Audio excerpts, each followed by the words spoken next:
L'Union guinéenne antifraude rectifie le tir après sa sortie médiatique samedi dernier sur la date d'expiration du jus Sagico. Ce vendredi à son siège, l'association a rendu public un communiqué infirmant les informations données sur cette boisson. Les propos sont recueillis par Ismaël Nabé et Abou Korea Kourma. Communiqué.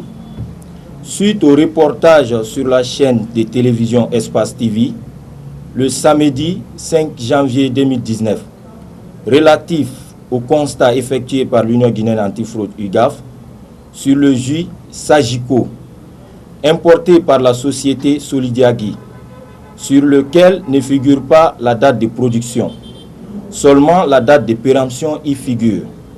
Au regard des documents des services de contrôle de qualité du ministère du Commerce, fournis par la société importatrice au niveau de l'Office central de lutte contre le crime organisé, il ressort que ce produit est conforme à la consommation.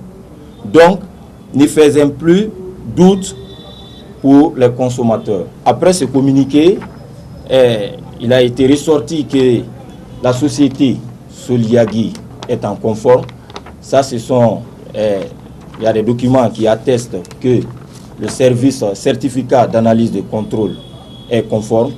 Donc le jus Sagico est consommable sans doute. Vous pouvez le consommer et il n'y a pas de problème.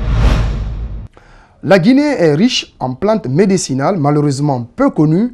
L'Anglérina lécardie de la Haute et Moyenne Guinée soigne le diabète, le deutérium sénégalisé soigne des infections selon la direction du Centre de recherche et de valorisation des plantes médicinales de Dubrika. Pour inverser la tendance et promouvoir la formation des jeunes et la recherche, le gouvernement guinéen lance le projet Travaporon. Il s'agit de la transformation et la valorisation des produits naturels. Alseni Bari, Kierno Sadouba. Il est question de former des jeunes titulaires de licence en master et licence professionnelle en transformation des ressources végétales, alimentation, santé et environnement. Ils vont apprendre aussi à transformer et valoriser les produits naturels. Il y a 3 filières de formation qui sont prévues, une licence professionnelle, un master 1 et un master 2. Les dénominateurs communs, c'est toujours dans le domaine de la transformation et la valorisation des produits naturels. Ces différentes formations vont améliorer la qualification professionnelle des jeunes, réduire le chômage des diplômés et valoriser les produits locaux. Ça va permettre aux structures qui existent dans le domaine, qui travaillent donc dans le domaine des plantes médicinales, mais également dans le domaine de l'agro-industrie, qui se structurent de plus en plus, d'avoir des jeunes qui sont formés et qui ont des compétences qui vont les accompagner à résoudre les problèmes techniques, pratiques, industriels auxquels ils sont confrontés pour mieux commercialiser leurs produits. Donc ça va permettre aux jeunes d'être mieux employés et ça va permettre aux entreprises de se développer. La végétation guinéenne est riche en plantes médicinales, mais peu connues. Le boto chez le peul ou chez le soussou, appelé deutérium sénégalense par les scientifiques, soigne les maladies infectieuses, pour ne parler que de celui-ci. Vous avez Anglérina lécardie qu'on trouve en Moyenne Guinée, et en Basse Guinée et un peu en Haute Guinée. C'est utilisé dans le domaine du diabète. Vous avez le deutérium sénégalense qui est un des fruits les plus riches en vitamine C. La vitamine C dont on a besoin quand on est sous maladie infectieuse, par rapport par exemple à ceux qui ont le VIH ou autre, ça peut énormément les aider à lutter contre les infections. Vous avez Hyménocardia acida, à partir duquel nous avons confectionné le produit Guinex HTA, qui est un antihypertenseur qui est commercialisé à l'heure actuelle. A noter que les universités Gamal Abdel Nasser, l'université Julius Nyerere de Kankan et le centre de recherche et de valorisation des plantes médicinales de Dubrika sont les principaux concernés par le projet.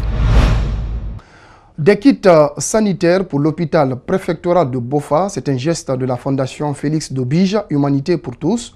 La remise aux bénéficiaires a eu lieu ce vendredi à Lambani. Nous sommes dans la commune de Ratoma. L'objectif pour le donateur est de contribuer aux conditions de vie et de santé des populations guinéennes. Mariam Fodé Kamara, Abdoulaye Kamara. Ce don est composé de lits, de fauteuils roulants, de cannes pour handicapés, de béquilles et de plusieurs autres kits. Ils sont destinés aux hôpitaux de la préfecture de Bofa. Le donateur, qui est à son 5e conteneur depuis 2 ans, explique les raisons qui l'ont poussé à faire ce geste. Chaque fois que je viens dans mon pays, j'aime beaucoup me promener, visiter les centres de santé et je vois que le besoin est là.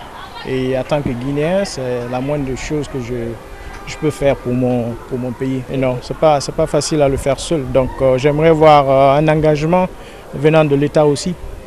La venue de ce matériel permettra d'améliorer les conditions de travail des médecins de cette préfecture. Nous ne pouvons que remercier le donateur parce qu'on avait besoin de ça. Nous avons des équipements qui sont dans nos centres de santé qui sont vraiment des EHPAD maintenant. Donc à recevoir un lot comme ça, un important lot comme ça, va nous permettre d'améliorer nos cadres de travail. Parce que la santé, il faut d'abord le cadre de travail. Alors si nous avons ces lits-là, ces équipements dans nos centres de santé, nous assurons que nos agents de santé vont travailler dans les meilleures conditions. C'est le maire de la commune urbaine de Bofa qui a présidé la cérémonie. Seydou Bakissine Kamara apprécie le geste à sa juste valeur. C'est un sentiment de satisfaction. Ce don va contribuer à l'amélioration des conditions de vie et de santé de nos populations. Je voudrais aussi rassurer la donatrice que ces dons seront effectivement remis aux bénéficiaires, c'est-à-dire au niveau de tous les centres de santé de Bofa. Au nom des ressortissants de Bofa, la chef de cabinet du ministère de l'Enseignement supérieur et de la Recherche scientifique a offert un satisfecit à la Fondation Félix pour sa contribution dans le cadre de l'amélioration des conditions de vie et de santé des populations de Bofa. En prélude de son spectacle, le rappeur français Karis a tenu une conférence de presse ce vendredi. À cet effet, les productions Tidjane World Music ont annoncé les mesures envisagées pour ce concert ainsi que les conditions qui ont prévalu à l'arrivée de l'artiste en Guinée. Compte rendu Abdourahmane Ba, Lamine Silla. Karis devant la presse guinéenne pour son spectacle qui doit se tenir ce samedi sur l'esplanade du Palais du Peuple. Depuis quelques mois déjà, le rappeur français a été annoncé pour un concert en Guinée. Tidjane Souma revient sur les critères qui ont valu le choix sur Karis. Que le programme de Karis a été planifié à la demande de la jeunesse de Guinée. Les jeunes de Guinée vous réclament depuis plusieurs moments. Nous, on ne programme qu'en fonction du jeune Guinéen. C'est lui qui dit « je veux tel » et on l'amène. Le rappeur a 3 albums à son actif depuis son départ du 9-2i. Depuis, Karis enchaîne les succès et continue son duel avec son principal rival Booba, qu'il qualifie d'égocentrique. Je voulais dire que Booba c'est un fou en fait. En fait c'est un fou. C'est un fou qui pense que tout lui appartient. Et qui pense qu'on ne peut rien faire sans lui. Il est très égocentrique, je pense que c'est un pervers narcissique. Donc ça fait 5 ans ou 6 ans qu'il essaie d'arrêter ma carrière, d'après lui. Et comme il voit que ça ne marche pas, et comme il voit qu'Orly n'a pas marché aussi, le piège qui m'a tendu à Orly, la bagarre d'Orly, donc maintenant il se lève, il dit je vais faire un combat et tout ça.